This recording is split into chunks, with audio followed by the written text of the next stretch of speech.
నమస్తే రైతు మిత్రులారా, డే 23 ఆఫ్ టమాటా ఫార్మింగ్. ఈరోజు అయితే స్ప్రేయింగ్ చేయడానికి వచ్చాము. ఎందుకంటే అక్కడక్కడ నల్లికట్టి రోగం కనిపిస్తుంది, దానికోసం స్ప్రేయింగ్ చేద్దామని వచ్చాము. నల్లికట్టి ప్రభావం ఎలా ఉంటుందో మీకు క్లియర్గా చూపిస్తాను చూడండి. ఈ చెట్టుకి వచ్చేసి పూర్తిగా పడింది, పై వరకు స్ప్రెడ్ అయింది. చూడండి, సైడ్ బ్రాంచెస్ రాలేదు, వచ్చిన ఆకులు కూడా ఎండిపోతున్నాయి. దాన్ని రోగం లేని పక్క మొలకలు చూడండి ఎంత గ్రోతింగ్ ఉన్నాయి. ఇది వచ్చే దీనికి సగానికి పైన ఉంది గ్రోతింగ్. అది పక్కన ఉన్న చెట్లన్నీ ఇక్కడ పక్కన సాల్లో కూడా చూడండి, పక్కన బెడ్లో కూడా సగానికి పైన గ్రోతింగ్ హైట్ ఉన్నాయి. ఇంకా సైడ్ బ్రాంచెస్ బాగా క్లియర్గా అన్నీ వస్తున్నాయి చూడండి. 1 2 3 4 5 6 7 ఈ సైడ్ ఒకటి ఉంది, 8 ఇంకా పైన కూడా వస్తున్నాయి. 8 9 సైడ్ బ్రాంచెస్ వచ్చాయి పక్కన ఉన్న కొమ్మలకి మొలకలకి అన్నిటికీ. కాకపోతే దీనికి రోగం పడింది కాబట్టి దీనికి న్యూట్రిషన్ అప్టేక్ జరగట్లేదు. అందువల్ల దీని గ్రోతింగ్ ఆగింది, సైడ్ బ్రాంచెస్ రాలేదు సరిగ్గా అసలు రాలేదు. ఇక్కడ చూడండి, వచ్చి ఆగిపోయినాయి,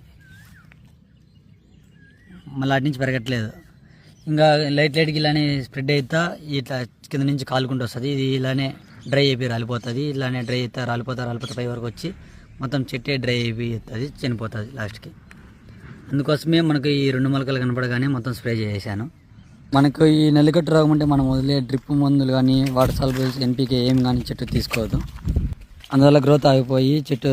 దీనికి వచ్చేసి ఇప్పుడు మనము ట్యాక్ఫ్లై గోల్డ్ స్ప్రే చేస్తున్నాము. ఇది వచ్చేసి ఈ నల్లికట్టు రోగానికి కానీ అంటే బ్రాడ్ మైట్స్కి, వైట్ ఫ్లైస్కి, ఇంకా పచ్చదమ్మ కూడా బాగా వర్క్ చేస్తుంది. ఇది వచ్చేసి M45. దీనివల్ల వచ్చేసి వర్షాలు పడే అవకాశం ఉంది ఇప్పుడు. దానివల్ల మనకు ఆకుమచ్చ కానీ అలాంటివి వచ్చే అవకాశం ఉంది వర్షం పడితే. అందుకే ప్రివెంటివ్గా ముందుగానే M45 కూడా కొట్టుకుంటున్నాను. ఇంకా ఇది వచ్చేసి బోరోసన్ ప్లస్ గ్రోత్ ప్రమోటరు.